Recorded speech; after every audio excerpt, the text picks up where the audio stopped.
제도와 법제화를 위해서 주권 행동단이라는 것을 모집하고 있습니다.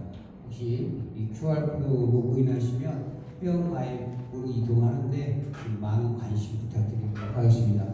그럼 오늘 마을에서 시작하는 민주주의, 마을 공동체 활성화 기본법을 위해서 권상동 대표님의 강연을 청해 듣도록 하겠습니다. 부탁드리겠습니다.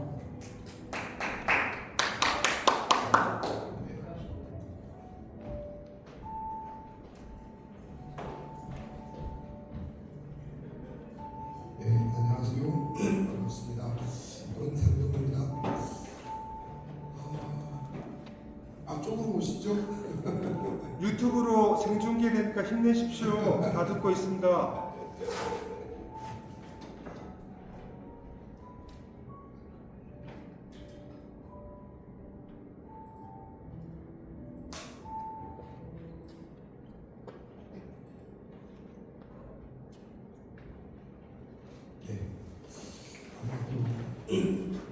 일요일이라서 올 수 없었던 분들이 일부 오셨을 것 같고요. 또 반대로 오려고 했는데 일요일이라서 못 온 분들도 계실 것 같습니다. 자, 일단 우리 일당 천의 기획으로 진행을 좀 해보도록 하겠습니다. 원래 부탁을 좀 드리기는 얼굴을 좀 마주볼 수 있는 원탁 형태로 진행을 했으면 좋겠다라고 하는 말씀을 좀 드렸는데, 아마 준비하는 팀에서는 마을 기본법이 제일 요즘 핫하니까 제일 많이 올 거야. 그래서 제일 큰 공간을 배정하다 보니까 이렇게 된 것 같습니다. 일단 되도록이면 설명은 최대한 짧게 드리고 이야기를 좀 많이 나눠보는 형태로 진행을 좀 하겠습니다. 오늘 별도의 지원 토론자는 없습니다. 저 혼자 이야기를 좀 드리고 같이 이야기 나누는 형태로 진행하는 예정이고요. 9월 12일 날에 국회에서 제가 500명 정도 모여서 기본법 제안을 좀 촉구하자라고 하는 형태로 사람들을 모았었는데 720명 정도 왔었던 것 같아요. 그래서 강당에 다 못 들어왔습니다. 중간중간에 목도에도 앉고 뒤에 서고 있을 분들이 다 못 앉아서 바깥에서 100명 정도가 기다리다가 국회계단에 가서 인사들 두 번째 인사를 진행했다는 그런 기억이 좀 납니다. 어쨌든 마을기본법이 10년 만에 다시 제안들이 좀 되어서 논의들을 하고 있는 중인데, 일단 결론부터 말씀을 드리면 현재 법이 통과될 수 있어 라고 하는 부분에 대해서 희망적이지 않습니다. 아직. 그리고 최근에 이제 두 거대 정당들이 계속 싸우고 있는 중이죠. 그래서 이런 시기에는 법이 통과되기 사실 어려운 상태인 거죠. 그리고 내년 들어가면 이제 지선이 시작될 건데, 그러면 국회에서 모여서 뭔가 이야기하는 것은 쉽지 않을 거다. 적어도 중점적으로 논의될 시기는 내년 지선 이후가 되지 않겠나라고 하는 생각도 좀 가지고 있습니다. 그래서 시작하기 전에 이제 자치행동단에 대한 이야기를 드렸듯이 뭔가 적극적인 우리의 행동들이 필요한 상황이고, 또 한 가지 오늘 이야기 드릴 주제는 법이 통과된다라고 하는 전제에서 이야기를 드려볼 예정입니다. 우리가 같이 이야기해 볼 이야기는 법이 통과된 이후에 어떻게 변화할 건가라고 하는 부분에 대한 것을 예측을 좀 해보고, 그리고 뭘 준비할 건가라고 하는 이야기를 드려볼 예정인데요. 그 전에 법의 필요성 이런 부분에 대한 이야기를 좀 드려보겠습니다. 계속해서 불평등이 심화되고 있죠. 최근에 부동산과 관련되어 있는 다양한 정책들이 제안되고 있고, 그 부분에 대해서 조금 더 가야 된다라고 하는 이야기들도 있고, 지금도 너무 과한 거 아닌가라고 하는 이야기도 합니다. 그래서 실질적으로 지금 위로 이렇게 올라갈 수 있는 사다리는 끊겨진 지 오래되어 있는 상황이고, 그래서 잘 사는 것과 잘 못 사는 그룹들의 경쟁이 계속 심화되고 있는 중이죠. 그리고 실질적으로 일반적인 고용관계가 아닌 특수고용관계로 해서 계속해서 외주화시켜 나가고 있는 그런 사항들이 있습니다. 그리고 농사농촌 지역 같은 경우는 어른들이 계속 빠져나가고 있는 중이죠. 그래서 기본사회 서비스들이 무너지기 시작을 하고 있는 중이고, 그래서 지역 소멸이라고 하는 표현이 적당하냐 하지 않느냐라고 하는 논란도 대단히 있긴 합니다만, 실제로 이들이 대단히 많은 속도로 빠져나가고 있고, 그래서 지역이 기존에 운영되었던 시스템들이 무너지고 있는 상황입니다. 그리고 대단히 빠른 속도로 고령화되고 있는 중이죠. 그건 도시나 농촌이나 매한가지 이런 상황입니다. 그리고 여기에 조금 더 최근에 고민하지 않아도 되었던 고민들 한 10년, 15년 정도 사이에 기후변화에 대한 고민들은 대단히 심각해지고 있는 중입니다. 저는 강릉에서 왔는데요. 여름 내내 비가 한 번도 오지 않았습니다. 그래서 단수 조치가 들어갔었던 제가 태어나서 처음으로 단수 조치를 했는데요. 여름이 지나고 난 다음에 지금 보름째 계속 비가 오고 있는 중입니다. 그래서 아마 지금 일기예보 상으로는 한 달 내내 비가 올 거다라고 하는 이야기들을 하고 있는 중이고, 이거는 기후제를 너무 여러 번 지내서 계속 비가 온다는 이야기들도 있고, 재물을 너무 잘 맞춰서 그렇다는 이야기들도 있기는 합니다. 어찌됐든 복합적인 위기 상황들이 계속해서 오고 있는 중이죠. 그리고 이런 12.3 내란 사태를 보면서 좀 우리의 민주주의라고 하는 것은 대단히 허약하다라고 하는 부분이 열심히 드러나는 이런 상황입니다. 근데 실질적으로 우리 마을에서 우리가 살고 있는 지역에서는 그런 것들을 행정이 아니라 주민 스스로 그에 나아가는 노력들을 꾸준히 해왔고, 그런 것들이 일정 정도의 자리들을 내면서 전국적으로 알려지고 하고 있습니다. 서울 같은 경우는 제기난 마을이나 성산 마을 같은 경우에서 아이들을 키우고 같이 관계들을 만들어가고 관계를 맞춰갖고, 그 초등학교 입학 들어오기 전에 아이들이 대학을 졸업하고 시집살게 와서 지금 지역으로 돌아오고 이런 상황들이 있는 거죠. 그리고 인구가 대단히 빠른 속도로 소멸하고 있어 라고 하는 위기의식이 가장 먼저 진행되었던 농촌 지역이었던 진안, 거기는 사실 이제 댐이 만들어지면서 인구가 대단히 빠른 속도로 줄었던 데들 중에 하나인데요. 그래서 농촌 지역 마을 만들기의 어떤 모범 사례 내지는 선진 사례로 이야기되었던 진안들이 여전히 활동을 유지하고 있는 중입니다. 그리고 우리는 나이 들어서 많이 못해 내지는 우리는 자원이 없어서 이런 이야기를 많이 하긴 하지만 여전히 지역에 있는 어른들이 자발적으로 모임들을 만들고 거기에 빈 집들이나 빈 방에 청년들을 초대하는 방식으로 해서 청년들과 어른들이 계속해서 세대 통합들을 만들어가는 사례들도 만들어지고 있는 중입니다. 그리고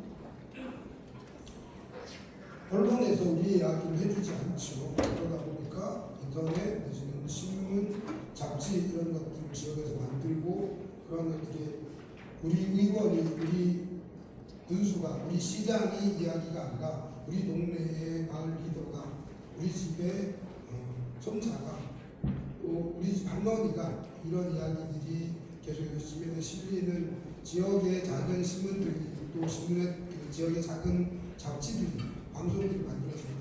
초기에 단순하게 소식을 전달하겠다라고 하는 입장에서 출발해서 경영에 같이 참여하기 시작했고, 지역 내에서의 다양한 의견들을 모으는 공론장으로 만들어지기도 합니다. 그리고 그게 지속적인 활동들을 묶어내주는 큰 힘이 되기도 했죠. 그리고 진행을 하다 보니 이걸 오랫동안 계속하고 싶어, 그래서 뭔가 운영할 수 있는 자금이 필요해 라고 하는 부분들이 진행이 됩니다. 그래서 통상의 마을 기업이라고 하는 것들을 만들고 진행해 왔죠. 부처마다 커뮤니티 비즈니스라고 하는 표현을 쓰기도 했고, 또 행정부의 마을 기업들도 있었습니다. 그리고 올 8월 15일 날에는 마을 기업 육성법이 정식으로 공포되기도 했습니다. 내년 봄부터 이제 본격적으로 시작될 예정인데요.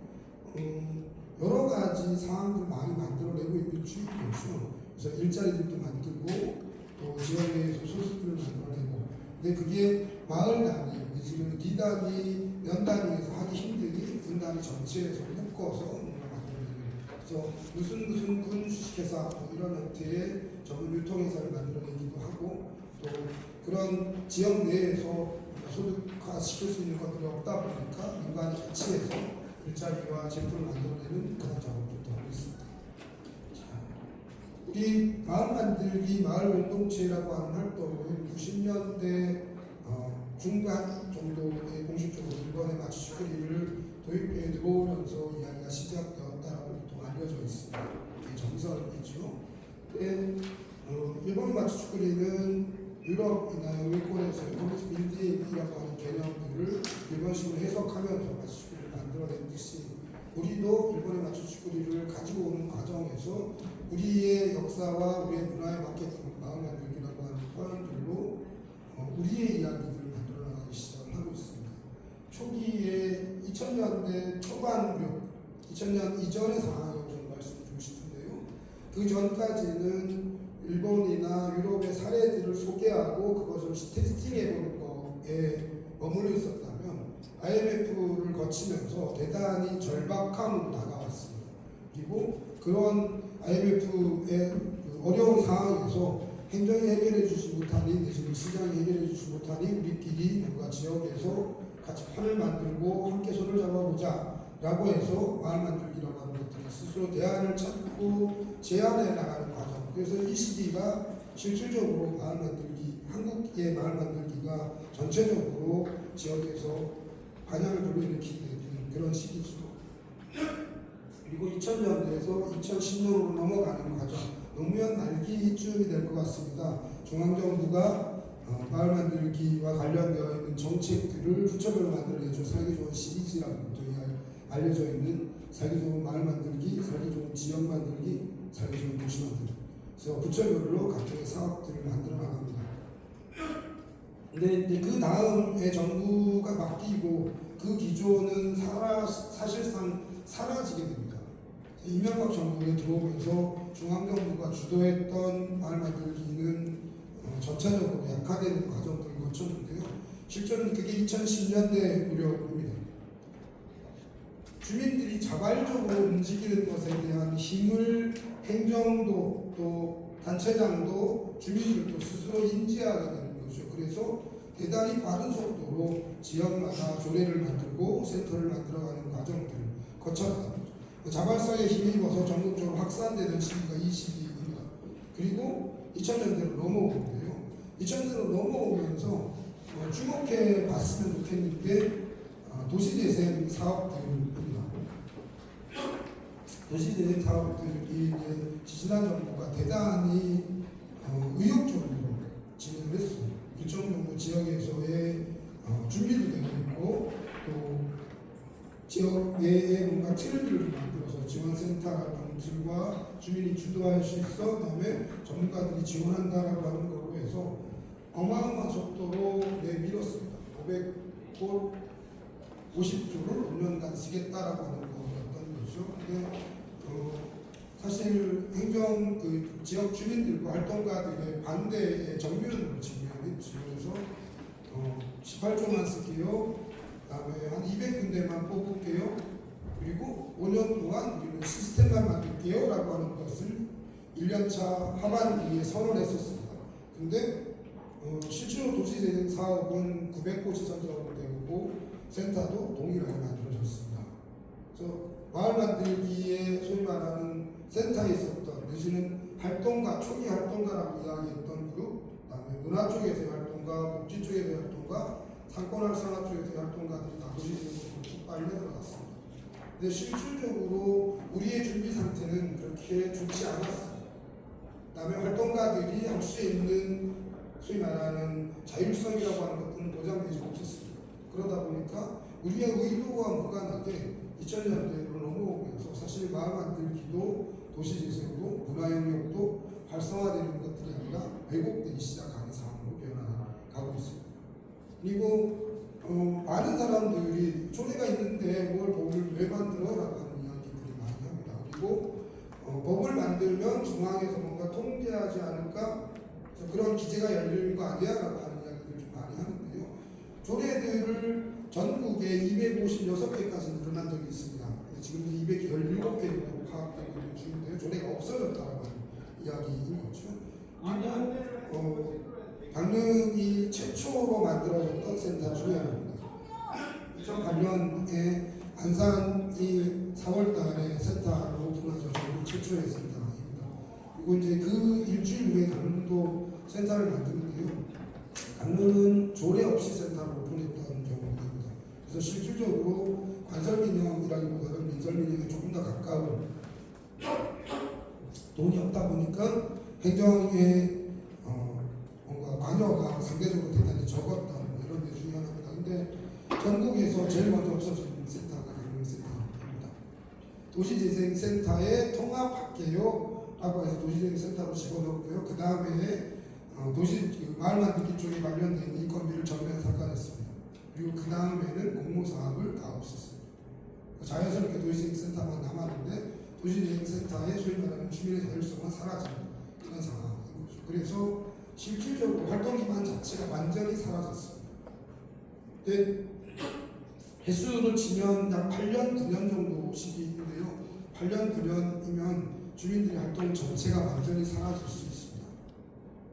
뭔가 우리가 많이 늘어났으니까 그렇지 않아요. 이걸 주도적으로 끌고 갈 수 있는 힘을 가지고 있는 활동가와 뭔가 누군가가 끌어주면 따라가주는 정도의 활동가, 그 다음에 나는 잘 모르지만 저의 이야기가 맞는 것 같아서 나는 우리 지역에서 뭔가 활동은 같이 해줄 수 있어. 이 그룹들이 대단히 많은 차이가 있더라라고 합니다. 근데 초기에 시작했던 우리 진안이라든가 완주 또 안산 같은 경우도 이제 그런 데들이 나타나고 있을 건데요. 마을 만들기라고 하는 이야기를 시작한 지 30년이 넘었습니다.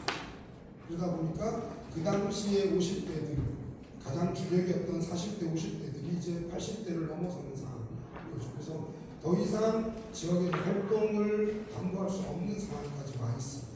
자, 그리고 이제 소울센터가 그 다음에 없어졌죠. 가장 큰 광역센터인데요. 서울센터 없어지는 과정에서 소리도 한번 못 지르고 없어졌습니다.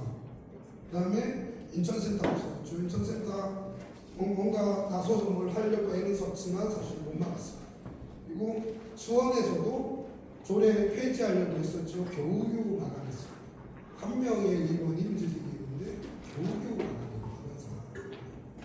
자, 이제 조례만으로 센터를 보호할 수 있어 안 되더라고요. 겁니다. 그 다음에 뭐 센터 없어지더라도 뭔가 공모사업을 잘 할 수 있어. 센터가 없어지나 행정에서 공모사업을 유지하고 있는 데들이 있는데요. 자율성이라고 하는 것들이 완전히 사라졌죠.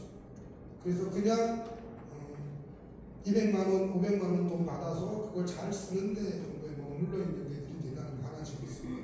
그리고 도시재생의 사업에서 또 사건활성화 사업에서 문화도시 사업에서 거점 공간들이 어마어마하게 만들어졌습니다. 그리고 거기에 플러스해서 문재인 정부 때 소위 말하는 생활형 SOC라고 하는 사업들이 별도로 부처 사업과 연결되어서 같이 진행이 되어 있는데요. 그 사업들에서 공간은 무지하게 많이 만들어졌는데 주민들의 자발성이나 이런 것들로 올라오는 데 있어서 한계가 생기는 거죠. 왜냐하면 예전에 우리가 만들었던 거점 공간들은 지원받는 돈들이 되게 적었어요. 그러다 보니까 10평, 20평 정도의 작은 규모의 거점 공간이었습니다. 근데 도시재생 사업이나 사건활성화 사업 내지는 문화도시 사업들이 만들어지면서 운영해야 되는 거점 공간이 적어도 제일 작은 규모가 이 정도 공간이 된 것 같아요. 적어도 이 정도 공간으로 확장되고 이런 공간을 서너 배씩 운영하는 상황인 거죠. 근데 대부분 다 정사동을 해야 됩니다. 그래서 지역에서 받쳐주고는 있지만 실무를 맡고 있는 것은 젊은 청년들 한두 명이 받쳐주고 있는 이런 상황입니다.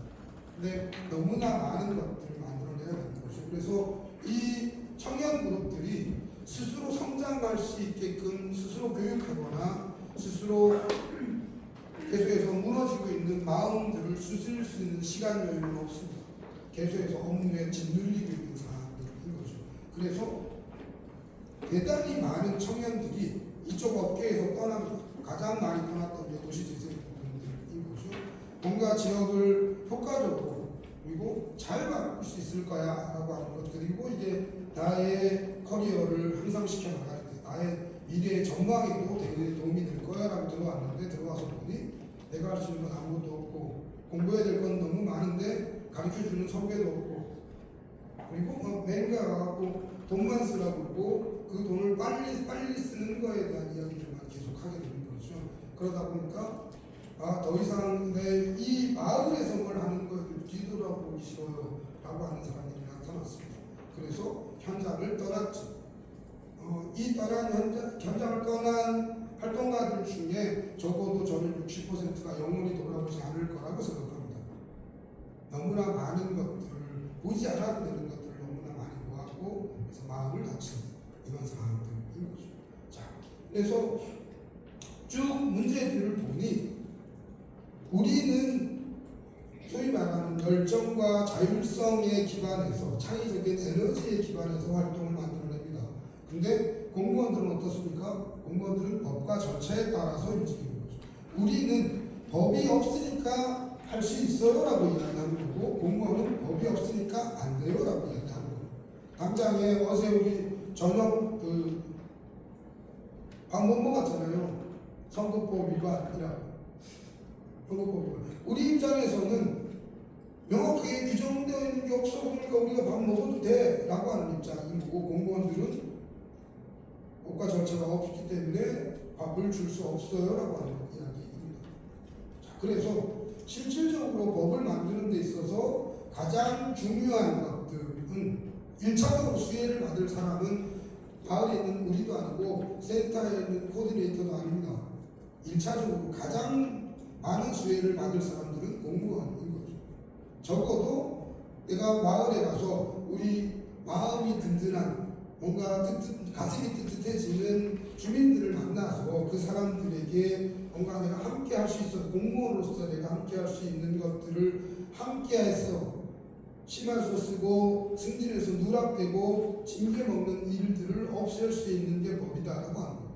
법과 절차가 있어서 진행될 수 있는 거니까. 그 부분에 대한 고민들이 1차적으로 있다라고 하는 부분들이고요. 자, 근데 우리는 오랫동안 이미 마을이라고 하는 것들이 우리 사회를 지탱하고 있는 가장 기본이다라고 하는 것들을 여러 사례를 통해서, 우리의 경험을 통해서 알고 있습니다. 자, 보시죠. 우리 지금은 이제 마을 단위를 이야기했는데요. 전 세계적으로 IMF를 맞고 그것을 극복하고 올라온 나라 유일합니다. 행정에서 뭘 했나요? 국가가 뭘 했나요? 아닙니다. 우리가 근무하고 우리가 뭔가 허리띠를 졸라매고 우리가 이웃들을 믿으면서 올라오고 살아남은 케이스인 거죠. 물론 그 이전의 시대도 매한 가지였습니다. 유조선이 문제가 생겨서 태안반도 전체가 다 기름으로 쫙 깔렸었죠. 근데 가서 돌 다 닦았어요. 전 세계적으로 가서 바닷가에 기름이 유출됐다고 돌을 닦겠다라고 하는 발상을 하는 나라는 우리나라밖에 없습니다. 어디에서도 그런 식으로 하지 않았어요. 수많은 곳에도 수해가 났을 때 행정보다 더 먼저 움직였던 게 우리 이웃들이고, 산불로 문제가 생겼을 때 그 동네 주민들을 손을 잡고 함께 피신했던 게 우리 이웃이다라고 하는 거예요. 우리가 움직이면 세상을 움직일 수 있겠다라고 하는 것이고, 왜? 그게 우리가 주인이기 때문인 거죠. 자, 그래서 이제 법에 대한 이야기를 좀 드려보겠습니다. 7개장 32개 조문으로 구성이 되어 있습니다. 그래서 총칙에는 기본적인 개념과 원칙에 대한 이야기를 가지고 있고요. 두 번째는 계획 체계에 대한 이야기를 하고 있습니다. 그 다음에 세 번째는 추진 체계, 그리고 4장에서는 어떤 것을 지원할 거야 라고 하는 이야기를 하고 있습니다. 그리고 5장에서는 그것을 지속하기 위해서 어떠한 절차가 필요해 라고 하는 이야기를 하고 있는데요. 법의 내용들을 보면요, 행정에 대한 것을, 행정이 뭘 해야 된다라고 하는 이야기는 되게 많이 있는데, 주민은 뭘 해야 된다라고 하는 주민의 의무사항은 없습니다. 법 자체에 명시적으로 주민은 어떤 것을 해야 돼, 주민의 책무에 대한 이야기가 아예 빠져 있습니다. 행정은 뭘 해야 돼요? 라고 하는 이야기가 들어있어요. 근데 주민은 뭘 해야 돼요? 라고 하는 것들은 주민이 기본으로 움직인다라고 하는 것을 전제로 담고 있기 때문에 주민이 뭘 해야 돼요라고 하는 것들에 대한 내용들을 아예 빼버렸습니다. 다만 그것을 이야기하는 원칙, 그래서 5대 원칙이라고 이야기하고요. 여기 지금 3개가 묶어져 있죠. 그래서 7대 원칙이라고 이야기할 수도 있을 것 같습니다. 저는 5대 원칙보다는 7대 원칙이라고 부르는 것들이 좀 더 우리에게 잘 맞지 않나라고 하는 생각이 좀 드는데요. 1차적으로 주민이 주도해야 되겠다라고 하는 것들이 기본 사항입니다. 그래서 주민의 책무라고 하는 것은 법에 명시적으로 써져 있지 않습니다. 그 다음에 다양성, 독립성, 책임성이라고 하는 이야기를 드리는데요. 이것은 우리가 조직을 운영하는 원리에 대한 이야기를 하고 있는 거죠. 그 다음에 우리의 활동이 어떠해야 되는가. 실질적으로 가장 강력한 공동체는 어떤 공동체입니까? 가장 강력한 공동체는 우리끼리 하는 공동체인 거예요. 지금 현재 주요하게 문제를 일으키고 있는 저 높은 데 계신 분들끼리 우리끼리 다 해먹을래? 라고 하는 공동체가 가장 강력한 공동체입니다. 베타죠. 자, 그래서 그냥 우리끼리만 주워 먹자라고 하는 것들을 막히기 위해서 소위 말하는 동일성이라고 하는 부분에 대한 이야기를 별도로 띄어서 이야기하고 있습니다. 그리고 이것을 한두 명이 계속해서 쥐락펴락하는 것들이 아니라 민주적으로 운영해야 되겠어 라고 하는 것. 그래서 그것이 가능해지려면 상호협력해야 되겠더라 라고 하는 것들을 원칙으로 잡고 있습니다. 근데 이제 논란이 되는 부분은 이 부분입니다. 주민 등이라고 썼어요. 그래서 주민자치의 우파그룹, 구체적으로 알고 계시죠? 주민자치의 우파그룹은 주민이면 주민이지 왜 주민 등이야 라고 하는 이야기를 합니다. 그래서 주민이 아닌 자가 들어와서 이거 다 주고 흔들 수 있지 않아? 라고 하는 이야기를 하는 거고요. 그래서 그들의 표현대로 하면 시민단체가 다 주워먹고 흔들 거야 라고 하는 거고요. 어떤 것 때문에 그러냐면 주민 등이라고 하는 법조문에 지방소멸에 관련되어서 생활인구에 대한 개념이 들어가 있습니다. 그 지방소멸에 관련되어 있는 법에 생활인구는 한 달에 한 번 지역을 방문하는 사람, 주기적으로 그 사람을 소위 말하는 생활인구로 본다라고 하는 조항이 있는데 그 조항을 가지고 이야기하는 거예요. 자, 근데 보시죠. 우리 동네에 살고 있는데 상가에 있는 분들, 상가 주인은 건물을 가지고 있으니까 등기가 들어있어요. 그래서 우리 주인이라고 얘기할 수 있어요. 그리고 상가에 이 사장님들이 우리 동네 안 살 수 있죠. 근데 어쨌든 상가는 등록이 되어 있는 사람. 근데 세입자는 어떤가요? 상가를 임대내서 있는 사람. 거기 살지도 않아요. 그 다음에 건물도 내게 아니에요. 자, 그러면 주민이라고 볼 수 있나요? 이 주민 등록 그러면 거주하는 자 아닌데 거주하지 않아요.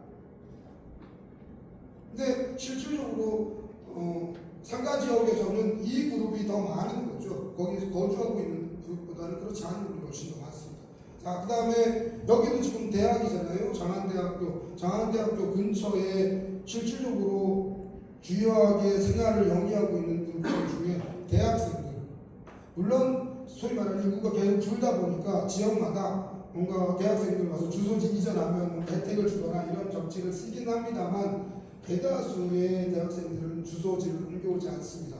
자, 그러면 이 대학가 근처에서 이야기할 때 이 대학생을 빼놓고 이야기하면 실로 대학교 근처에서 뭔가 삶을 이야기할 수 있을까요? 불가능한 거죠. 자, 그래서 주민 등이라고 쓰는 거예요. 주민등록상에 거주하는 사람 플러스 거기에서 생활을 영위하고 있는 사람들을 묶어보자라고 하는 것 때문에 주민 등이라고 쓴 거예요. 자, 근데 소위 말하는 주민자치 우파에서 이야기하는 대로 야 그러면 개꾼들이 들어와서 다 흔들 거 아니야. 저는 이렇게 이야기 드리고 싶습니다. 그거 흔들리는 것 때문에 자치를 못하겠다라고 하면 공동체 활동을 못하겠다라고 하면 하지 마세요. 그 정도 자신감도 없으면서 무슨 지역을 지키는 우리가 주민이에요. 우리가 동네 주인이라고 이야기하냐라고 하고요. 자, 우리는 적어도 이 동네에서 짧게는 30년에서 100년, 500년, 1000년을 이 동네에서 지키고 있는 터줏대감들이라고 하는 겁니다. 우리가 이 동네를 지금까지 키우고 지금까지 온 거, 여기까지 끌고 온 거죠. 그러니까 한두 명이 와서 우리 흔들 거야. 그 정도 자신 없으면 하지 마시라고 하는 거예요. 들으시고. 충분히 지역에 있던 원주민들이 컨트롤할 수 있는 정도까지 갈 거다. 그 다음에 최근 들어서 인구가 많은 속도로 감소하다 보니까 원래 거기 살았던 분들보다 이주한 주민들이 많은 지역들이 있습니다. 원주의 특정 마을에는요 98%가 외지예요. 새로 들어온 이주민이라는 겁니다. 실질적으로 그 동네에 원래부터 살았던 토박이는 3명밖에 없어요. 지금. 아무것도 못하는 상황이 됐던 건데 새로운 사람들이 들어오면서 마을의 활력들이 해변하고 다양한 서비스들이 만들어지고 있는 이런 상황들이 있다라고 하는 거죠. 자, 그래서 이 사람들이 모인 게 공동체인데 이 공동체 우리가 보통 3명, 5명, 10명 이렇게 이야기하잖아요. 공동체인데 가장 핵심이 되는 건 이겁니다. 자발적으로 모인. 그래서 사람들이 이제 여기서도 역시 내한가족을 비판하는 것도 이렇게 얘기해요. 자발적으로 오케이 인정, 모임 인정. 자, 근데 단체, 시민단체 계속 이렇게 연결되는 거죠. 그 다음에 법인, 법인은 회사 아니야? 네. 우리가 3명이 모여서 뭔가 이야기를 하다 보니 우리 동네에 자원이 너무 좋은 게 많아. 이걸 더 많이 알렸으면 좋겠어. 내지는 뭔가 모여서 하다 보니 활동에 기금들이 필요해. 그래서 그 기금들은 벌었으면 좋겠어. 뭔가 활동을 만들다 보니까 공간이 생겼어. 공간에 유지비는 벌어야 되겠어. 자, 근데 모임이나 단체에서는 어떻게 운영되어야 돼요? 회비로 운영되는 거죠. 근데 이 회비만으로 운영되지 않는 경우가 훨씬 더 많은 상황입니다. 그래서 마을기업, 커뮤니티 비즈니스 이런 것들을 만들어가는 과정들을 거치는 거죠. 자, 그러니까 법인이 될 수밖에 없는 거잖아요. 협동조합, 사회적 협동조합, 마을기업, 주식회사든 뭐든 간에 법인격을 갖는 상업법인의 법인격을 갖는 법이 만들어지고 있는 거죠. 이거에 다 묶어져서 고민돼야 되겠더라고 하는 거죠. 우리가 하고 있는 거다라고 하는 거죠. 실질적으로 뭔가 새로운 어떤 것들을 만들자라고 이야기하는 게 아닙니다. 이미 있는 것들을 법으로 규정해 주자. 왜? 공무원이 법이 없어서 법과 절차가 없어서 일을 못하고 계속해서 다치고 있는 중이기 때문에 우리의 활동들을 명확하게 규정해 보자라고 하는 거. 그 다음에 공동체 활동이라고 쓴 거죠. 저는 마을 공동체 활동이라고 하는 표현보다 마을 만들기라고 하는 표현을 더 선호합니다. 왜냐하면 마을 공동체 이러면 이 공동체가 어느 방향으로 갈지에 대한 것들이 명확하지 않습니다. 그래서 설명하기가 대단히 어려운 거죠. 그래서 마을 공동체라고 이야기할 때는 꼭 활동이라고 하는 표현을 붙여서 이야기하는 것이고 이 활동이 대단히 다양한 형태로 나타날 수 있는 거죠. 뭔가 공간을 만드는 거일 수도 있고 유지하는 거일 수도 있고 그다음에 기술적인 것들도 있고 뭔가 지역에서 생각을 바꾸는 거일 수도 있고 대단히 다양한 형태로 나타나고 있는 중이다라고 하는 거죠. 그래서 그런 것들을 묶어보자. 그래서 법에서는 5가지의 원칙을 제시하고 있는 중입니다. 근데 이제 다른 법들, 지금까지 우리가 만들었던 법과 완전히 다른 것, 아주 특별하게 차별하게 되는 부분들이 이겁니다. 계획을 만들게 되어 있는데요. 계획을 일반적인 법은 중앙정부가 계획을 잡고 그걸 광역으로 내리고 광역에서 기초로 내리는 이러한 형태입니다. 그런데 마을기본법은 거꾸로 되어 있습니다. 마을 공동체가 계획을 잡고 그 계획들을 모아서 지역에서 지역계획, 그러니까 지역에서 이것을 진흥하기 위한, 지원하기 위한 지역계획을 세우게 되어 있습니다. 그래서 이건 시군이 세우는 것과 시도가 세우는 것들이 따로 있는 거죠. 그 다음에 중앙정부가 그것을 반영해서 지원할 수 있는 기본 계획을 세우게끔 되어 있는 상황입니다. 그래서 맨 밑에서부터 위로 이렇게 올라가게끔 설계되어 있는 이런 상황입니다. 이 부분들은 조금 있다가 논란이 될 수 있는 부분들이 있어서 그리고 우리가 고민돼야 되는 지점 가장 첫 번째 고민돼야 되는 지점이 여기 있습니다. 그래서 이 부분들은 추가로 설명 좀 더 들어보겠습니다. 그 다음에 우리가 만든 계획이 지금도 마을 공동체 위원회 내지는 마을 만들기 위원회라고 하는 것들이 지자체에 있습니다. 혹시 위원회에 위원으로 참가하고 계신 분 손 좀 들어보시면 계신가요? 지금 안 계시네요. 도시재생도 위원회가 있고요. 마을 만들기도 위원회가 있습니다. 그 다음에 사건화 수사도 위원회가 있습니다. 자, 근데 이 위원회의 의장은 누구죠? 일반적으로 지군 구청장이거나 부군수들, 부시장들이 일반적으로 위원장을 맡게끔 되어 있습니다. 그리고 그거에 대한 관사는 일반적으로 과장들이 맡게끔 되어 있죠. 해당 과장들이 맡게끔 되어 있는데 회의 소집 권한이 위원장에게 있어요. 마을공동체위원회를 만들어 놨는데 공무원들이 회의 소집을 안 하면 1년에 한 번도 열리지 않는 상황들이 계속해서 벌어질 수밖에 없는 이런 상황입니다. 그래서 여기도 마을공동체위원회 전담부서 전문인력 양성이라고 하는 것들을 놓아놓은 상황인데요. 공동체도 시군단위, 시도단위, 광역단위도 만들어 놓게끔 되어 있습니다. 근데 여기에 사람을 얼마나 넣을 수 있느냐, 우리의 사람을 얼마나 넣을 수 있느냐, 그 다음에 회의 소집 권한을 인간이 가질 수 있느냐 없느냐에 따라서 완전히 달라질 거다라고 하는 부분입니다. 그 다음에 전담부서가 지원기관이요. 오늘 아마 제가 가장 많이 공격하게 될 그룹들이 지원센터에 계신 분들이에요. 지원센터에 계신 분들은 지금 현재와 같은 방식으로 지원센터에 계시면 법이 통과되고 나면 적어도 70% 나가셔야 됩니다. 그건 이따 조금 이따 다시 더 드릴게요. 자, 그 다음에 전문인력 부분들인데요. 자, 우리 센터에서 오신 뭐라고 부르나요? 코디네이터라고 많이 부르나요? 뭐라고 부르죠? 팀장, 팀원 이렇게 부르나요? 경기도에서는 어떤지 잘 모르겠네요. 매니저. 네, 좋습니다. 자, 우리 매니저님들은 연차들이 올라갈 거잖아요. 이 연차들이 올라가면 거기에 따르는 교육들을 정상적으로 받고 그런 것들이 인정되어서 계속해서 성장할 수 있는 통로가 열려 있나요? 아까 제가 도시재생 이야기를 드렸어요. 적어도 70%가 떠났다고, 현장에서 떠났다고. 왜? 성장할 수 있는 통로가 보이지 않기 때문입니다. 도시재생, 마을공동체 판 역시 마찬가지예요. 법이 통과돼서 적어두면 센터가 더 많이 만들어지겠죠. 더 빠른 속도로. 근데 성장할 수 있는 통로가 보이지 않으면 다 떠날 겁니다. 대지는 지금까지 우리가 부러워했던 어느 재단 이렇게 되어 있는 데 있잖아요. 우리가 보통 이야기하는 철밥동이라고 얘기합니다. 공무원처럼 잘리지 않을 수 있는데 잘리지 않으면 공부하지 않아요. 절실하지 않기 때문에. 자, 그러면 그 그룹들 필요 없다라고 이야기합니다. 저는 나가라고 이야기하고 싶은 그룹들인 거죠. 자, 근데 우리는 이 전문 인력으로 양성될 수 있는 통로가 열려 있는가 없습니다. 현재상. 그 다음에 마을에서 쫙 올라와서 아까 제가 어느 지역에서 30년 넘은 데들이 있다고 말씀드렸죠. 시작한 지. 근데 아까 오전 시간에서도 15년 차 활동한 20년 차 활동한 분도 있었어요. 시작해서 올라갑니다. 자, 근데 이 그룹의 마을 위원장님들이 내지는 대표님들이 20년 활동을 하면요, 우리 센터에 있는 3, 4년 차 활동가분들보다 더 많이 합니다. 행정 서류나 절차, 사람도 훨씬 더 많이 알아요. 개념도 더 많이 알 수 있습니다. 근데 이 그룹들은 전문가로 인정받은 분이 한 번도 없습니다. 자, 이 그룹들이 전문가로 올라올 수 있어야 되지 않겠습니까? 중소도시, 특히나 농촌 지역의 이 시군 단위에서는 외부에서 서울에서 데리고 오지 않으면 사람 못 구합니다.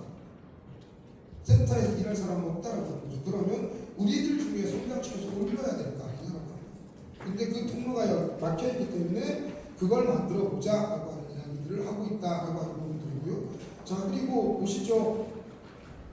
공모사업으로 진행되잖아요. 그래서 조금 좀 잘 진행되고 있는 데는 1월달이나 그 전년도에 뭔가 공모사업을 심사합니다. 그래서 본예산이 딱 통과되면 바로 돈 집행해서 진행될 수 있게끔 연초에 사업을 진행할 수 있게끔 열어주는 데들이 꽤 여러 군데가 생겼어요. 이제는.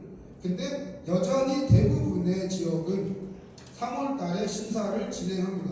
그리고 나서 돈이 확정되는 것은 5월달에 확정되죠. 그리고 돈이 우리 공동체 통장에 꼽히는 것은 6월달 초입니다. 자, 그러면 3월, 4월달에 꽃이 피고 뭐 이러는 활동들은 아예 불가능해지는 거죠. 왜? 그 시기에 돈을 받을 수 있는 상황이 안 되니까. 그리고 11월 달까지 끝내야 됩니다. 왜? 단년도 예산 회계이니까요. 자, 그러면 실질적으로 움직일 수 있는 것들은 4달, 5달 정도밖에 안 되는 상황이고 계속해서 맥이 끊기고 있는 상황이죠. 그 다음에 다양한 센터들은 11개월 단위 내지는 12개월 단위로 계약을 갱신하고 있는 중입니다. 자, 그러면 내년에 내가 여기 있을지 없을지도 모르는 판인데 뭔가 더 구체적으로 애정을 가지고 내지는 뚝심 있게 밀어붙일 수 있을까요? 불가능한 상황이죠. 자, 그래서 기금에 대한 고민들이 있었습니다. 대단히 다양한 고민들이 있죠. 특히나 경기도 같은 경우는 활동가 기금에 대한 이야기를 시작하고 있는 중인데요. 이 기금은 크게 두 가지로 나눠져 있습니다. 일단 하나는 행정이 주도적으로 만드는 기금이 있고요. 또 하나는 민간이 주도적으로 만드는 기금이 있습니다. 우리 특히나 이제 농촌 지역 같은 경우는 예전부터 당제를 지내거나 내지는 이 수로를 보수하기 위해서 별도로 딸려 있는 논이나 밭이 있습니다. 거기서 나오는 소득을 가지고 당제를 지내는 재물을 준비하거나 내지는 농수를 보수하는 이런 비용으로 썼던 거죠. 근데 다 지금 이제 일제강점기를 거치면서 연명으로 되어 있어요. 공동체가 자산을 등록하지 못하고 있는 상황이더라고요. 그래서 그런 기금들을 정리해 나가는 것, 우리가 만들 수 있는 기금을 만들자. 그 다음에 행정이 대단히 다양한 지역으로 오는 고향사랑 기금이라든가 여러 가지 기금들을 묶어서 기금들을 만들어서 독립적으로 자금을 만들 수 있게끔 하자라고 하는 부분들입니다. 여기에 연결되어 있는데요. 어떤 것은 되고 어떤 건 안 된다라고 하는 이야기를 계속 하고 있잖아요. 그래서 행정이 지원할 수 없는 것들을 이 기금을 통해서 행정과 합의된다라고 하면 얼마든지 지원할 수 있는 통로가 열릴 수 있겠다라고 하는 부분들입니다. 자, 그 다음에 보시죠. 그러면 우리나라만 법을 만들려고 하는 노력을 하고 있냐? 아닙니다. 영국에서도 법을 만들어 놓았고요.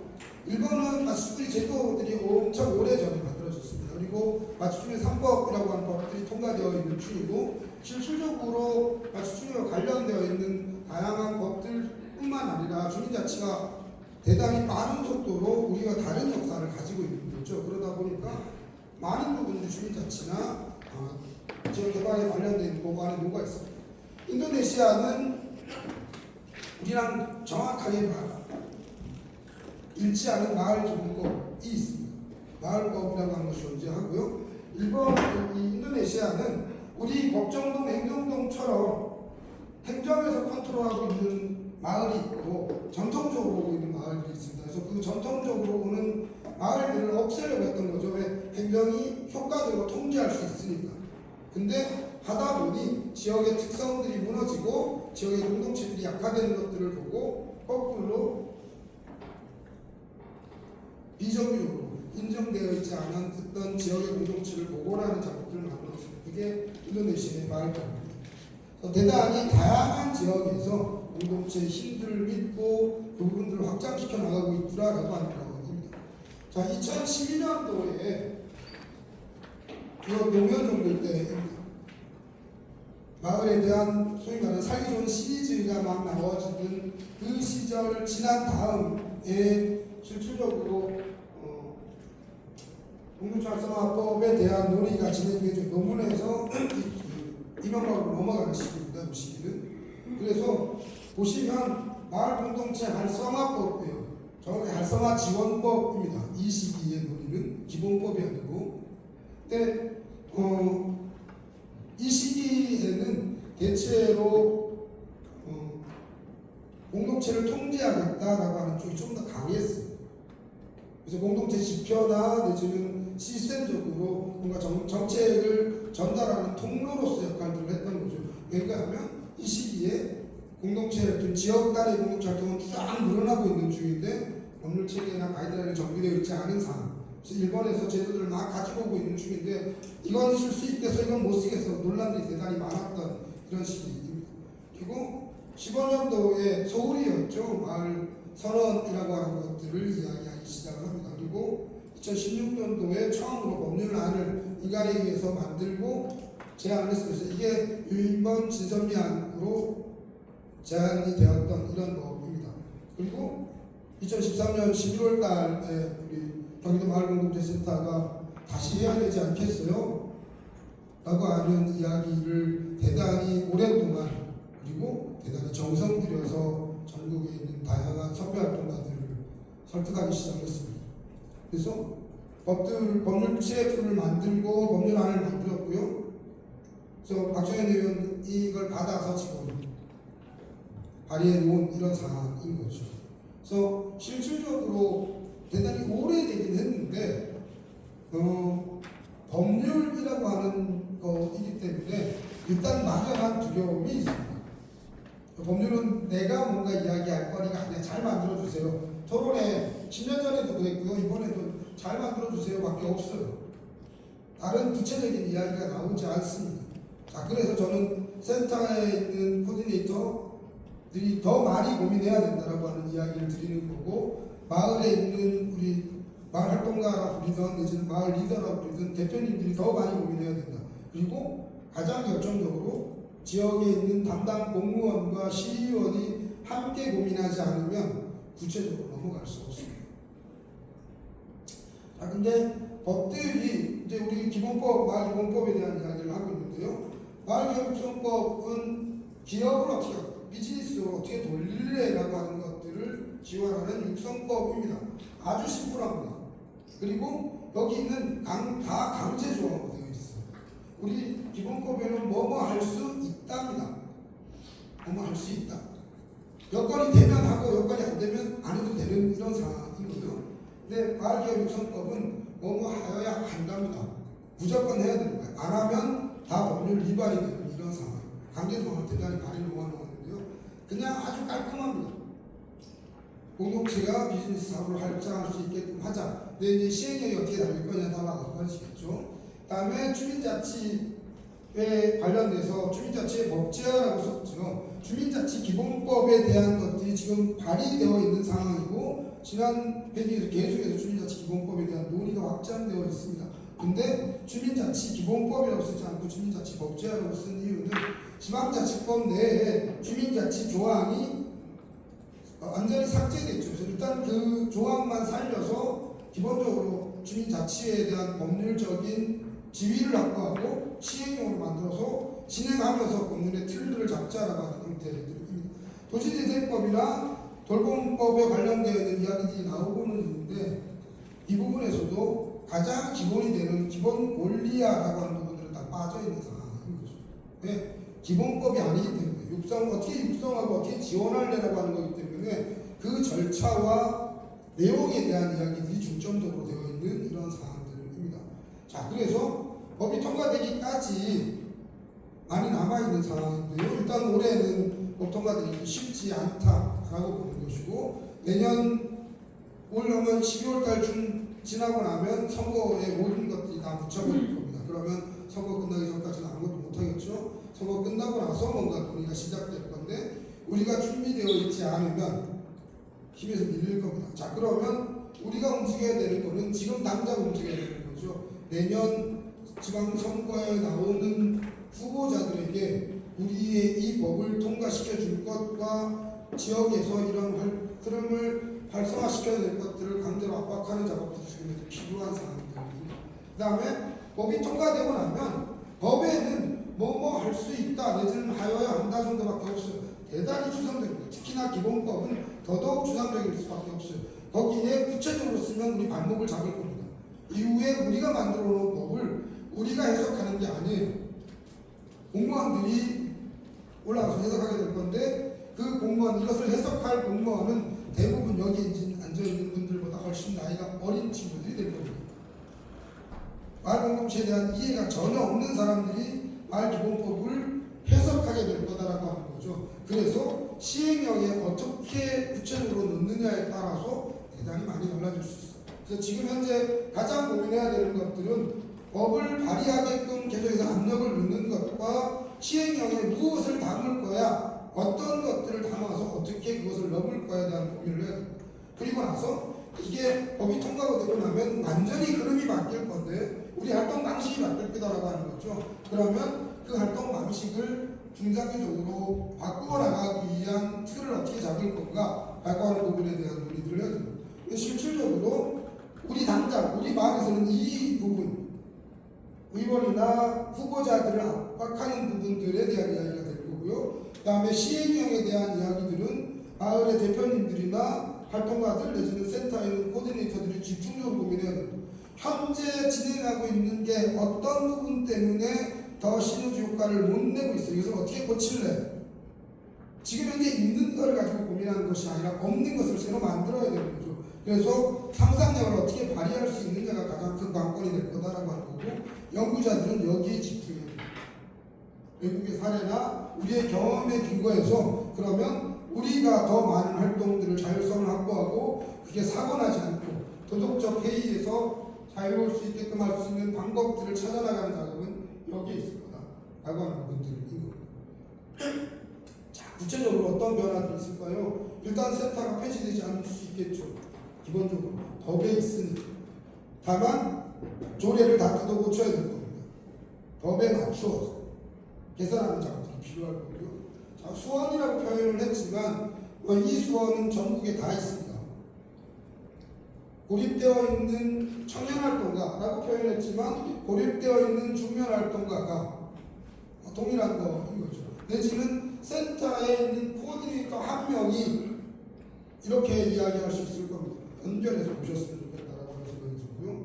그 다음에 기존에 다양한 경험들이 만들어져 있는데 전국적인 데이터베이스도 없고 내용들을 전파할 수 있는 효과적인 채널도 없습니다.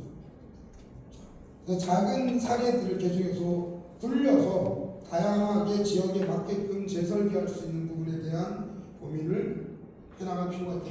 실제로 이렇게 변화해 갈 거다라고 하는 형태입니다. 일단 준비해야 이야기는 여기까지이고요.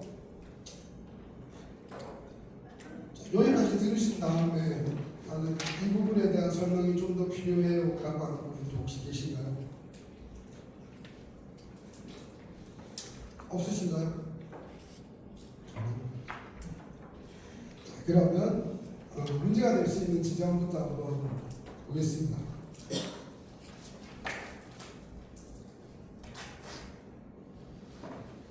자, 상향식 계획 체계 밑에서부터 위로. 일단 기존의 법률학자들은 도저히 받아들일 수 없는 체계 중에 하나입니다. 문제 있어? 라고 하는 거에 대한 것에서 첫 번째로 걸리는 주의고요. 그건 학자들 보고 이야기하라 하고 전문가들한테 이야기하라 하고 우리의 입장에서 한번 보시죠. 공동체 계획이에요. 내가 속해 있는 공동체가 계획을 만들어 이건데 우리 소위 말하는 그냥 동아리라고 표현하겠습니다. 우리 동아리의 계획은 뭐 그럭저럭 만들 수 있어요. 근데 그것에 대한 품질의 차이는 어마어마하게 날 수 있겠죠. 좀 더 훈련이 되어 있는 데와 또 지원을 많이 받아서 경험이 풍부했던데 그렇지 않은. 그 다음에 공동체의 구성원들이 나이가 많은 그룹들만 있는 데와 젊은 그룹들만 있는데 그게 잘 섞여 있는 데에 따라서 계획을 세울 수 있는 역량의 차이는 엄청나게 많이 차이가 날 겁니다. 자, 그리고 이제 경기도에서는 적어도 마을 계획 내지는 시군 계획이라고 하는 것들을 한두 번씩은 다 경험을 갖고 계세요. 그게 잘 되든 안 되든 간에 우리 동 발전 계획 뭐 이런 것들을 만들어 본 경험이 있는데요. 그런 경험을 가지고 있는 지자체가 훨씬 적습니다. 그 경험을 갖고 있는 데보다 없는 데들이 훨씬 많다고 합니다. 적어도 90%는 마을 계획이라고 하는 것을 시도해 본 적이 없어요. 우리 공동체에 내지는 마을당의 농림부 사업에 뭔가 제안서를 내기 위한 계획을 만들어 본 적이 있습니다. 제안서를 써본 거죠. 공모사업 제안서를 써본 건데 우리 마을에 뭐 3년이든 1년이든 간에 중장기 계획을 잡아본 경험을 가지고 있는 마을은 그렇지 않은 마을 훨씬 더 많다라고 합니다. 여기서 소위 말하는 차이가 나겠죠. 자, 그러면 어떻습니까? 젊은 사람이 많고 지원해 줄 수 있는 인력이 많고 그 다음에 지원해 줄 수 있는 비용이 많은 데는 속도를 빨리 내고 예를 들면 경기도 같은 데가 가장 빨리 갈 수 있는 데예요. 현재 전국에서 가장 빨리 갈 수 있는 데 경기도입니다. 반대로 센터도 없고 공모사업도 없고 마을 공동체도 다 붕괴된 지역은 이 계획을 만드는 것 자체가 불가능해집니다. 그러면 여기에서 없어지면 이 소위 말하는 시군구 계획은 행정의 공무원들이 그냥 세울 거잖아요. 근데 계획을 만들게끔 되어 있고 밑에서부터 위로 올라가게끔 되어 있는데 여기 계획이 안 서면 이 계획은 행정이 그냥 멋대로 세울 수밖에 없는 구조 하에 있다고 합니다. 자, 그러면 여기에 인력을 어떻게 만들어낼래? 그 다음에 이거 우리끼리 하기에는 너무 벅차니까 이걸 지원하는 인력을 어떻게 만들어낼래? 이런 건데요. 우리가 생각하면 우리가 여기서 교육을 시켜서 뭘 진행해야 돼 이런 건데 공무원들은 어떻게 생각할까요? 내지는 센터에 소위 소위 말하는 직장으로 들어온 센터에 있는 상근자들은 어떻게 생각할까요? 돈 주고 용역하면 되는 거예요. 그냥 용역을 딱 던지면 끝나는 거죠. 자, 그러면 분 단위에 뭐 한 1억이나 2억 정도 주고 이단위로 다 계획 다 잡으세요. 이러면 그 말 잘하는 소울 것들에게 다 발려나가겠죠. 근데 얘네들은 이 계획에 대해서 책임지지 않아요. 진행하지 않아요. 우리가 이 마을 공동체 계획을 적어놓은 것들은 이게 반장짜리일 수도 있고 10장짜리도 있고 20장짜리일 수도 있는데 우리가 지킬 수 있는 우리가 생각하는 우리에게 필요한 계획을 우리의 수준에서 만들자라고 하는 겁니다. 근데 이 원칙이 무너지고 나면 그냥 도시재생 사업처럼 확 날릴 거다라고 하는 거죠. 자, 그러면 우리는 어떻게 변화해야 돼라고 하는 것이죠. 센터의 역할과 우리 지역에서의 리더들의 역할들이 명확하게 드러나 보일 거다라고 합니다. 자, 근데 희군에서 우리 거는 그렇다고 치자. 우리 거는 그렇다고 치자. 근데 자 보시죠. 이제 우리 경기도 지역 같은 경우는 통합보다는 그냥 일반적인 도시 지역이 더 많잖아요. 다 동지역이죠. 자, 어떠세요? 오신 지역은 동이 몇 명 정도 살아요? 인구가? 어떠세요? 지금 살고 계신 동은? 저는 저 이리에서 이잖아요. 자, 농촌 좀 빼고. 자, 도시 지역 한 개 동에 평균 얼마 정도 삽니까? 3만에서 4만. 3만에서 4만. 네. 자, 3만에서 4만은 한 개 군의 인구입니다. 한 개 군의 인구. 더 작은 데들도 있어요. 15,000 이런 데까지 떨어진 데들도 있습니다. 자,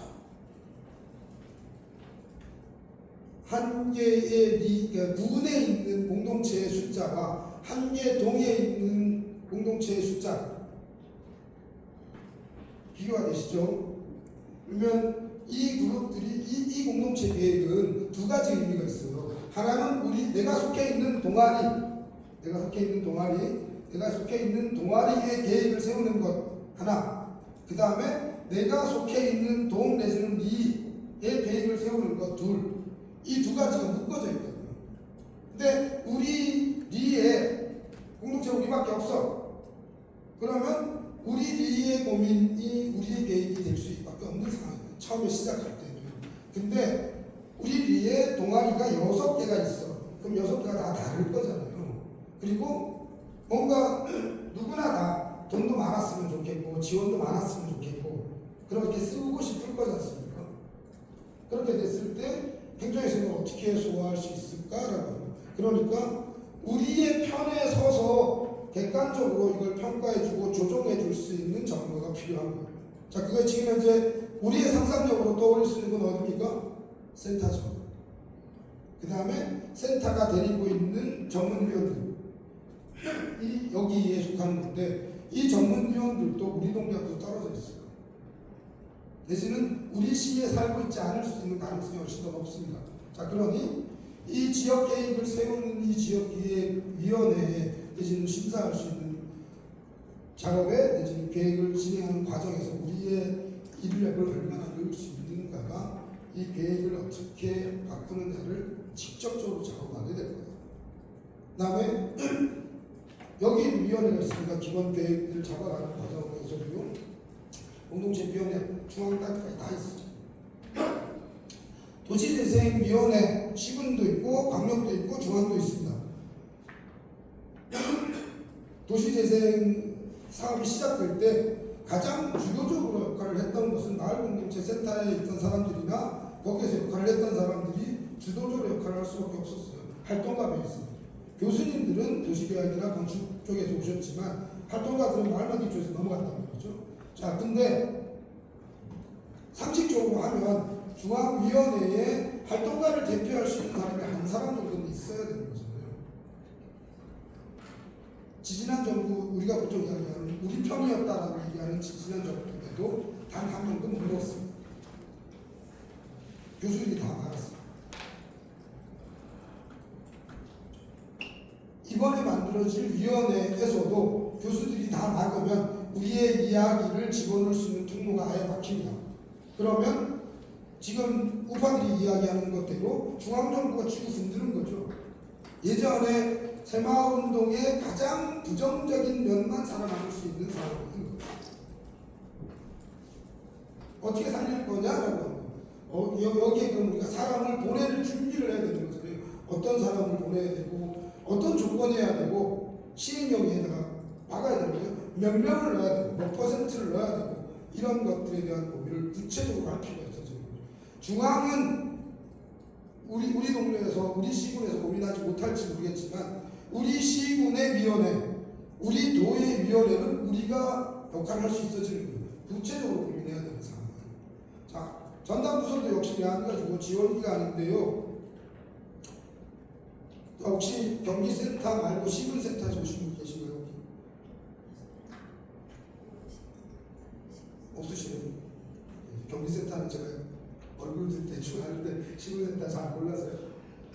저는 마을만들기센터와 도시재생센터, 그다음에 상권활성화 관련돼서 살짝 강의를 올렸었고 각종 중앙단위 위원회의 심사위원으로 참여해본 적이 있습니다.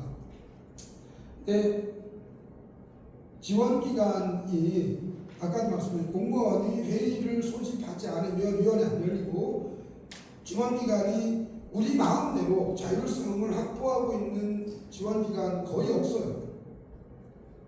자, 그러면 이 자율성을 어떻게 확보할 거냐라고 하는 것인데, 자, 여기도 그런 분들 계실 것 같은데요. 통상 MZ세대라고 하면 아침 9시에 출근해서 6시 끝나고 나면 가야죠. 퇴근해야죠. 근데 선배 세대는 어떻습니까? 6시에 퇴근하는 게 불편하잖아요. 남아서 더 이야기했으면 좋겠는 거죠. 쟤네들은 애정이 없어, 뭔가 저돌적으로 근성이 없어 이렇게 이야기하는 거죠. 저는 두 개 다 맞다고 생각해요. 선배 세대들이 그렇게 이야기하는 것도 충분히 이해가 되고, 반대로 새로 올라오는 젊은 세대들이 아니 8시까지 6시까지 일하고 가야죠. 맞아요. 우리가 이야기하는 것도 우리 노동권이잖아요. 그러면 우리의 노동권도 지켜져야지 지속적으로 오래 갈 수 있겠죠. 그러면 노동권을 지키면서 우리의 창조력이 더 발산되게 할 수 있는 구조를 어떻게 만들 거냐라고 하는 거예요. 센터도 이제 회사처럼 작동돼요. 그래서 위에서 누른다고요. 집행구조에서 쫙 눌러요. 그러면 거기에 대해서 맨 밑에 있는 신입들이 팀장들에게 내지는 본부장들에게 덤비지 못합니다. 말도 못하고 그냥 찌그러져 버리는 거죠. 자, 그러면 이 지원 기간, 지금까지 현재 상황이에요. 지금 각종 지원센터라고 하는 게 그런 상황인데, 그러면 변화하는 시대를 주도해서 갈 수 없을 거다라고 합니다. 지금까지는 정보, 소위 말하는 정책을 전달하는 통로로서의 역할만 겨우겨우 목숨 부지하고 있는 정도의 수준이라고 봅니다. 저는 초기에 안 그랬어요. 우리가 주도적으로 사업 아이디어를 발굴하고 통로를 여는 작업을 해야 됩니다. 자, 우리 마을 계획을 우리가 세울 거잖아요. 자, 근데 공모사업 계획서, 공모사업의 주제 내지는 그것을 얼마나 지원할지, 어떻게 사업을 할지, 거기에 기본적으로 어떤 사업을 포함시킬 건지를 우리가 정해본 적 있습니까? 없어요. 이 법은 그걸 우리가 정하자라고 이야기하고 있는 겁니다. 적어도 우리의 아이디어로 그걸 만들어냅시다라고 하는 거고, 그래서 그 계획을 내고 그것을 위원회에서 방문주택에서 승인하자라고, 강제력을 부여하자라고 하는 거거든요. 자, 근데 이거를 경험이 없어요. 현재 상황에서는 경험이 대단히 부족하다라고 하는 거죠. 이 경험을 보완해 줄 수 있고, 내지는 옆에서 응원해 줄 수 있는 센터이거나 외부의 전문위원들이라고 하는 겁니다. 어떻게 만들 거냐라고 하는 거예요. 그렇지 않으면 날려야 됩니다. 자, 그러면 지원기관의 역할이 정보 전달 체계로서의 역할이 아니라 지역사회의 조직가로서의 역할로 완전 전환되어야 될 거다. 우리 머릿속에 있는 일의 패턴과 진행하는 방식이 완전히 바뀔 수밖에 없다라고 하는 판단입니다. 이 부분에 대한 것을 염두에 두고 지원센터 내부에서 업무 조절을 어떻게 할 건지, 사업성을 어떻게 할 건지에 대한 고민을 하지 않으면 그냥 기존의 공모사업 하는 것과 다를 게 뭐 있어요? 제일 처음에 말씀드린 공무원이 법과 절차에 따라 일을 할 수 있어서 심할서 안 쓰게 하고 진급에서 누락되지 않게끔 하는 것을 해주는 것 이외에 더 나갈 수 없을 거다라고 하는 겁니다. 우리는 더 나가야 되는 거잖아요. 그래서 마을에서 활동하고 있는 우리의 활동이 국민으로서의 기본적인 권한이야 라고 하는 것들에 대한 것을 명시하자라고 하는 마을기본법의 가장 근본적인 것들을 여기서 채워야 된다라고 하는 이야기를 드려보고 싶습니다. 너무 애매해요. 원래는 이렇게 이야기를 쫙 돌리면서 이야기를 좀 해보려고 했던 건데 자리가 일단 그걸 도와주지 않네요. 네, 어쨌든 마이크를 좀 돌려볼게요. 시키지 않으면 안 될 거. 제가 앞에서 거드는 별 의미 없다는 생각이 들고 일단 조금 이따가 이야기 해주세요. 일본에서 이런 활동을 직접 지원하고 계신 오랫동안 활동 지원하고 계신 분들이 계세요. 그래서 이야기 좀 들어봤으면 좋겠고요. 자, 질문도 좋고 의견도 좋습니다. 뭔가 이야기들을 제가 사실 조금 힘들거든요. 아니고 의견을 좀 주셨으면 좋겠습니다. 켜져 있네요. 네. 누가 마이크를 좀 받아주셨으면 좋겠는데. 자, 저는 제일 어려워 보이시는 분들이 천재 얘기를 해주셨으면 좋겠어요. 나 이거 잘 모르겠어. 도 좋고, 뭔가 의견도 좋습니다. 대신은 나는 이렇게 변할 것 같은데, 이렇게 도 좋은데, 여기 제일 뒤에 계신 분들 두 분, 거기 일단 좀 들어볼까요?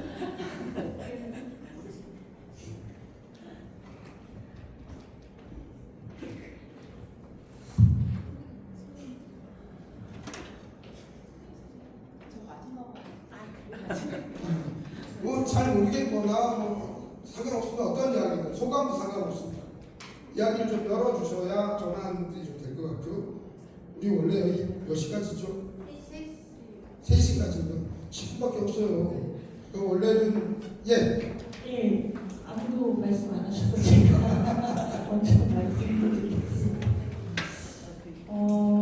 저희가 이제 이 마을기본법의 필요나 당이나 이 법이 가져올 효과 그리고 우리가 예상한 것 외에도 많은 것들을 해낼 수 있겠구나라고 하는 걸 이제 반영하는 학습과 강의 또는 선생님 이렇게 말씀해 주셔서 한 번 더 되새기는 시간이었는데 그걸 안지 이제 되게 오래됐잖아요.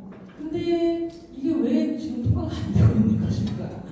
저는 사실 지금 근본적으로 그 문제에 좀 집중을 해야 된다. 그러니까 오늘 한꺼번에 너무 많은 과제들이 쏟아져 나왔기 때문에 오히려 여기 모인 핵심적인 활동가들 또는 의지를 갖고 계신 분들이 당장 무엇을 해야 이 모든 것들을 우리가 이제 또 이제 준비할 수 있을 것인가에 대해서 저는 항상 이제 고민을 좀 해보고 있거든요. 그래서 우리 권 대표님이 생각하실 때 이게 너무나 당연한 말이잖아요. 이걸 반대할 사람이 누가 있겠어요? 사실 뭐 정치적인 걸 넘어서라도. 근데 이게 왜 아직까지 통과를 못하고 이러고 있는지, 왜 의지만 우리가 높아만 지고 있는지 그 결정적인 원인은 뭐라고 생각하시면 그러면 이제 이걸 이제 넘어가야 되는 시점이잖아요. 그럼 우리는 이제 뭐부터 할 거냐를 얘기하는 게 우리 짧은 시간 동안 하는 게 어떻겠나, 그러니까 생각해보는 시간이었으면 좋겠고 그걸 같이 좀 의지를 다져보고 가는 게 어떻겠나라는 생각이 듭니다. 네, 고맙습니다. 다른 분도 의견 주십시오. 시간이 별로 없다 하니 의견들을 좀 듣고 제가 드릴 수 있는 얘기와 다른 분들의 얘기를 좀 같이 포함하는 이런 진행이었습니다.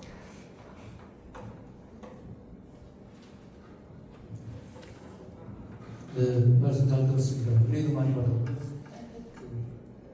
저는 기본법 중에서 이제 민간 기금 관련한 내용이 좀 궁금했는데 그 부분을 시간 관계상 아마 뒷부분 잘 말씀해 주실 기회가 좀 없으셨던 것 같아요.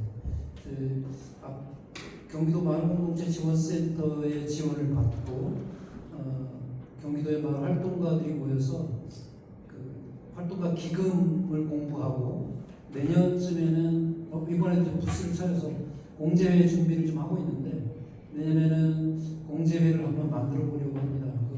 기본법에 있는 기금 이야기를 조금 듣고 싶었습니다. 네, 시간 되시면. 네. 또 없으신가요? 우리 1번 어디 갔나? 잠깐 나가셨네요. 들어오시면 좀 정하는 저 뒤에 나중에 아시겠다 그랬던 것 같아요.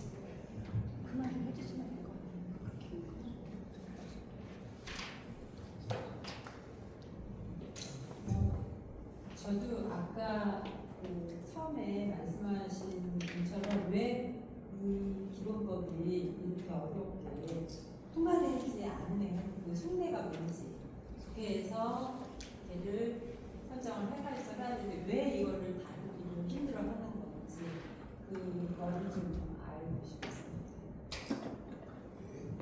네, 들어오셨네요. 우리 1번 이야기 조금 좀 보태주시죠. 소개 간단하게 좀 해주시고요. 저는 일본의 요코하마시 시민협동 추진센터라고 하고 있습니다. 저희는 이제 그런 쪽은 아니고요. 저희는 뭐라 해야 될까? 공익활동지원센터와 도시재생센터하고 마을공동체지원센터의 역할을 조금씩 하고 있는 원류 같은 느낌의 센터인데, 저는 이 센터를 이제 민관협동 지원센터라고 정의를 내리고 업무를 진행하고 있습니다. 아마 코로나 전에 처음 뵀던 것 같은데 7, 8년 전쯤 그때는 학생 때였는데, 저는 이제 일본의 그 마츠즈크리라는 주민 주도적인 활동을 통해서 마을을 만들어가고 가꾸어 나가는 활동이 한국에서 너무 아름답게 그려져서 좀 공부하고 싶어가지고 일본에 유학을 가고요. 석사를 떼고 박사를 하는 도중에 현실을 좀 깨달았죠. 이거 사기인데 아름답지 않은데 이런 것들을 하면서 제가 이제 박사과정에서 이제 히어링을 한 그 조사 같은 걸 하시는 분들이 이제 다들 한두 명씩 돌아가시면서 다음 세대에서 이 제가 공부했던 내용들을 좀 기억해주는 사람들이 좀 있었으면 좋겠어서 그 역할이 제가 남아있지 않나 싶어서 아직 그 한국에 못 오고 거기서 그런 일을 하고 있습니다. 제가 한 14년쯤 됐는데 이번에 이제 이 내용들이 지금 고민하시는 내용들이 일본에서도 한 20년 전, 30년 전에 고민이 있었고 결론을 못 내고 지금까지 숙제로 갖고 있는 제도들이 대부분인 것 같고요. 현재 상황에서는 세분화되어 있던 조례와 법률이 무의미하다는 느낌을 제가 좀 받고 있어요. 지금 일을 진행하다 보면 각 부처들이 각각의 조례와 각각의 법률 때문에 이제 필요해가지고 이런 세분화된 법들을 제정하려고 노력을 하는데, 사실은 각 부처들의 연관돼가 업무들이 이루어져야 되는 것들이 훨씬 더 중요한 것들이 있거든요. 마을에서 복지 활동을 한다. 그러면 이게 만약 빈집에서 할머니 할아버지가 계시는데 한 분이 돌아가시고 한 분이 장애인이시고 뭐 이러시고 뭐 기초생활 수급자시고 이러시면은 얘기가 되게 복잡해요. 빈집이면 빈집 부분에 어떤 건축과가 담당을 할 거고, 주민 자치 쪽 담당하는 쪽에서 담당을 할 테고, 그 다음에 이분이 생활복지 지원 대상자인지 아닌지, 뭐 혼자분이신지, 뭐 자녀가 있는지 없는지 굉장히 복잡해가지고 답도 안 나오는 상황에 서로 떠넘기는 상황이 이건 저것도 아니고 저쪽 먼저 갔다 오시는 이런 얘기들이 막 나와요.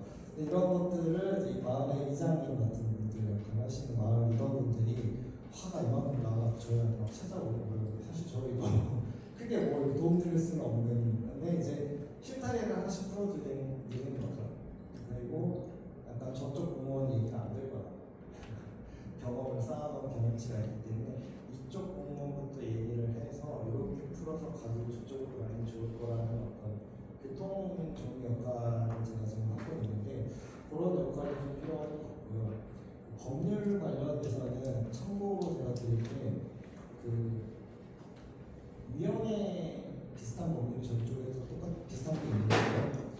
이거를 사무국 역할을 어떤 과에서 하도록 법률에 조례 제정이 되었거든요.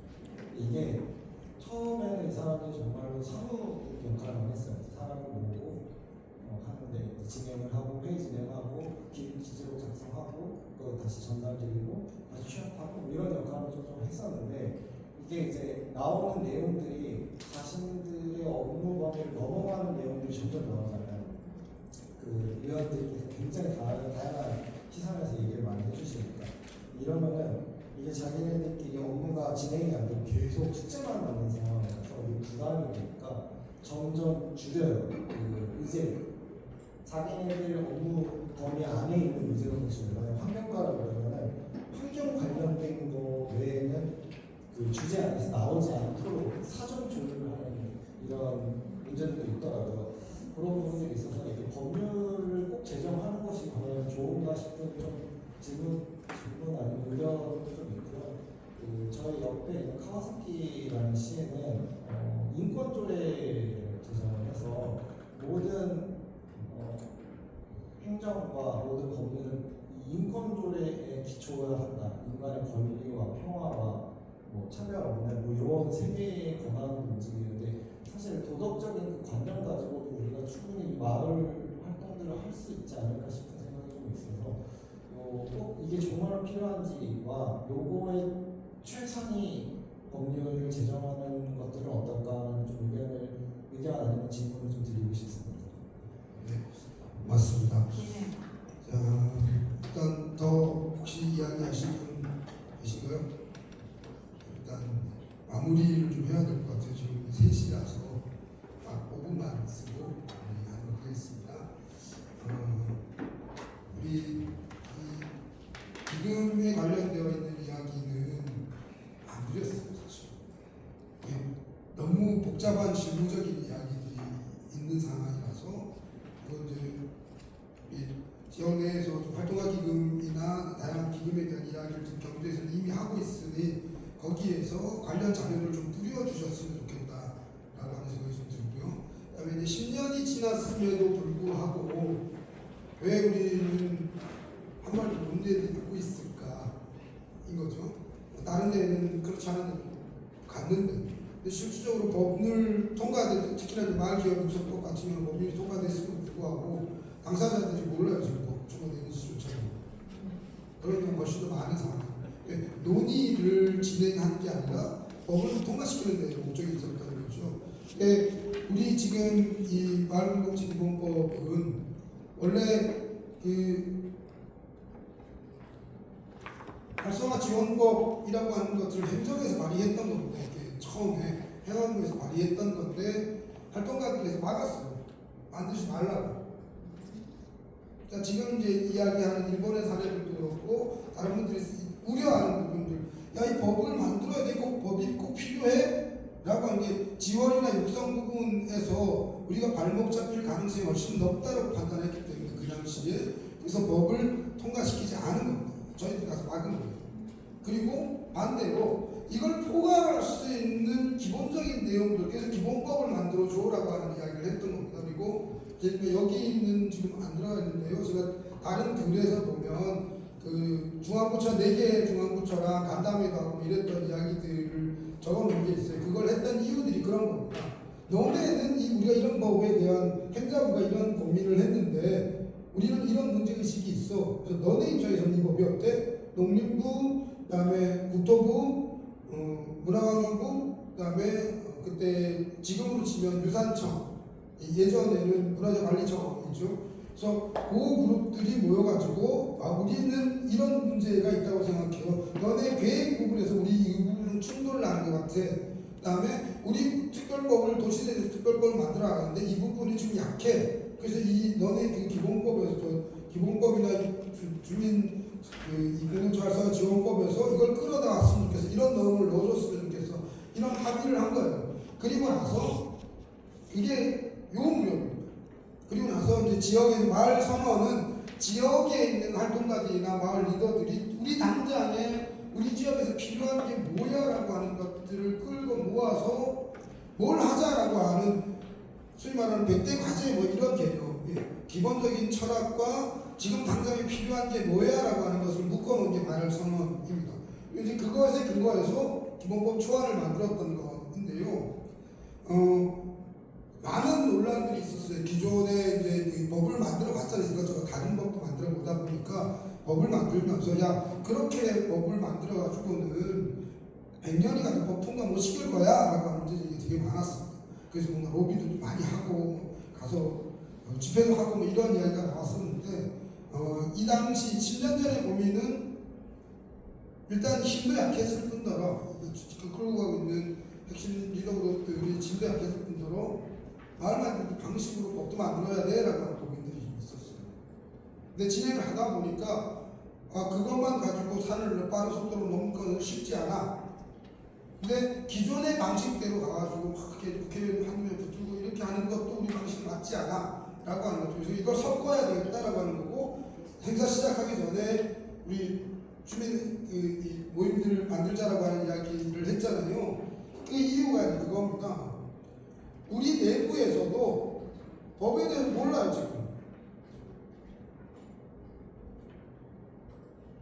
구체적으로 뭐가 부족해요, 어떤 거 고민이에요, 뭐 이런 얘기가 나와야 되는데 그 얘기가 안 나오고 있다고 하는 거죠. 그래서 이런 거 만들자라고 하는 건데, 가장 핵심이 되는 건 뭔가 하면 법률이 뜯어졌을 때 이게 우리한테 도움이 될지 안 될지, 어떤 독소 조항이 있을지, 이건 우리가 법을 이렇게 구상하고 만들지만 이거 통과되고 나면 다른 사람이 해석할 거라고요. 전혀 모르는 사람이 해석할 거예요. 우리 시군단의 매한가지인 거죠. 우리 후배들이 해석할 건데 이 해석을 도와주기 위해서 우리에게 유리한 쪽으로 해석하게 하려면 우리의 목소리를 꾸준히 내야 되는 상황이고, 우리 모임 내에서 기본법이 만들어지고 있는데 이런 고민이 있어라고 하는 이야기를 끊임없이 해야지 될 거다. 그래서 SNS에서 인스타그램이든 페이스북이든 뭐든 간에 계속해서 퍼다 날리고 거기에 의견을 달고 이런 작업을 하셨으면 좋겠어요. 그게 1순위입니다. 그 다음에 시장 군수 나오는 사람들에게 이거 확장해야 돼, 말공동체 활동 확장해야 돼, 이거 정책에다 넣어줘 라고 하는 이야기를 계속해서 압박해야 되는 거죠. 그리고 우리 지역 내에서 진짜 지역이 우리의 자율성과 우리의 민주주의력을 어떻게 강화할 건가에 맞추어서 정책 제안하는 작업을 해야 됩니다. 예전에는 정책 제안을 하는 거는 선거 기획팀만 하는 거라고 생각했어요, 한동안. 근데 우리 여러 번의 내란 사건들을 거치면서, 내란 개헌 사태를 거치면서 이제 우리가 우리의 목소리를 내지 않으면 안 돼라고 하는 이야기들을 하고 있는 중이고, 그것의 가능성이 열려 있는 것은 개꾸준히 실험해 왔잖아요. 그래서 그게 말이 되건 안 되건 간에 꾸준히 문제 제기를 하고 그걸 퍼다 날리고 토론을 만들어내는 작업들이 지금 가장 시급하다. 그렇게 안 하면 뭐 통과 안 될 수도 있다. 다시 10년이 필요할지도 모릅니다. 근데 적어도 두 가지를 동시에 가야 되는 거죠. 10년이 필요하다면 10년 동안 가겠다라고 하는 생각이 있는 거고, 저는 여전히 그런 논의 방식을 거쳐야 된다라고 하는 생각이 있는 거고, 반대로 실질적으로 다른 데는 머리띠 들고 가서 집회하잖아요. 아까 공동체, 단단한 공동체는 우리끼리 하는 거고, 우리끼리 하는 공동체가 가장 단단한 공동체. 근데 우리가 아는 이 마을 공동체는 기본적인 전제가 우리 동네는 다 다른 놈들이 같이 살아. 그 다른 놈들하고 같이 하는 게 마을 만들기, 마을 공동체 활동이야 라고 하는 전제가 있는 거고, 그러니까 배제시키는 것을 최소화시키고 있는 상황인 거예요. 그러니까 속도 안 나는 거죠, 당연히. 자, 그러면 배제시키고 우리끼리 할래? 우리 방식이 아닌 거잖아요. 그래서 우리 방식을 취하되 더 광범위하게 우리의 이야기들을 확장시키는 작업들. 그래서 시군마다 이런 모임들을 하고, 내지는 거기 관련되어 있는 것들을 불러다가 계속해서 쪼개서 이야기해보고, 내지는 여기에 관련해서 그럼 우리는 뭘 준비하면 좋을까? 어떻게 하면 좋을까? 센터에, 그래서 지금 현재 있는 센터에 있는 사람들이 이후에 법이 통과되고 난 다음에 일 못한다고요. 전면적으로 교육시켜야 되는데, 다시 교육시켜야 되는데 그 교육시킬 수 있는 시스템마저도 없어요, 현재는. 뭘 공부해야 될지도 몰라요. 그런 것을 한 번도 의견을 물어본 적조차 없어요. 센터에 있는 코디네이터한테 안 물었으니까 당연히 우리한테도 물은 적이 없는 거잖아요. 우리 그 마을에 있는 리더들 활동가한테도 물은 적이 없는 거잖아요. 매번 교육을 하는데 우리에게 필요한 교육이 과연 얼마나 매칭되고 있는가는 좀 다른 문제인 거죠. 그런 작업들을 이제 시작해보자 라고 하는 이야기를 좀 드리고 싶습니다. 자, 일단 시간이 많이 지나서 오늘 여기까지 하고요. 제가 제 페이스북에 그 영상, 우리 국회에서 했던 입법 제안했을 때 박정현 의원님하고 그다음에 9월 12일 날에 영상, 그다음에 법률 원안 그리고 관련되어 있는 글들을 묶어서 AI를 이용해서 요약 정리의 링크를 올려놨습니다.